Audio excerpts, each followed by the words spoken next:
BusinessMed, c'est une organisation régionale euro-méditerranéenne qui englobe les patronats du secteur privé au niveau européen et au niveau sud-méditerranéen. C'est-à-dire qu'on représente plus d'une vingtaine de pays membres, comme en France le MEDEF, il est membre chez nous, en Italie la Confindustria, mais on a aussi en Tunisie l'UTICA, la CGM au Maroc.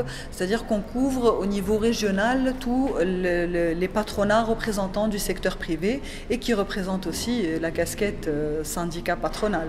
Donc on travaille au niveau du dialogue social. Ça, c'est BusinessMed.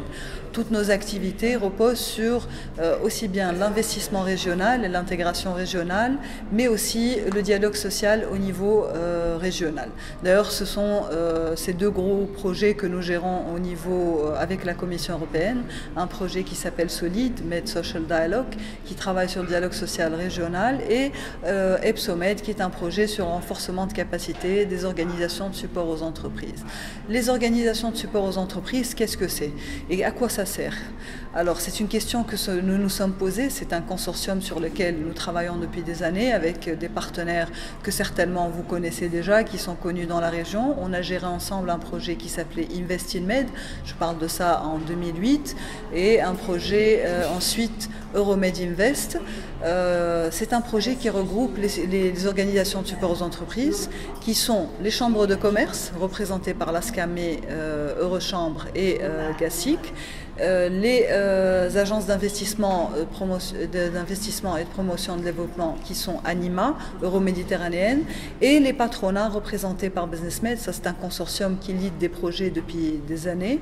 Et on a décidé ensemble de travailler, après la Révolution, sur un projet de renforcement de capacité de ces organisations-là. Parce que rendre des services aux entreprises directement, sans que l'organisation elle-même ne soit pas renforcée, on s'est rendu compte qu'il faut commencer par la base pour construire tout ce partenariat pour donner justement des bons services aux entreprises et faire cette internationalisation au niveau nord-sud et sud-sud.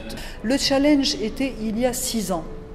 Il y a 6 ans, quand, après la Révolution, les associations et les organisations de support aux entreprises ont trouvé énormément de difficultés pour émerger.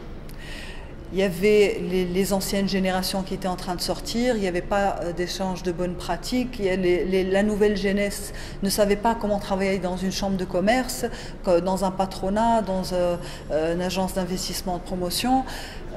Donc les services aux entreprises étaient moindres. Et les entreprises se demandaient, mais pourquoi on va adhérer dans ces organisations de support aux entreprises si on n'obtient rien du tout? On travaille directement sur l'organisation de support aux entreprises en termes de renforcement de capacité de formation pour justement arriver à la fin vers des B2B et les services aux entreprises. Parce que la chambre de commerce ne pourra pas rendre un service à ces entreprises si elle-même ne sait pas comment travailler, si elle n'a pas une équipe et une administration qui est formée dans ce sens-là.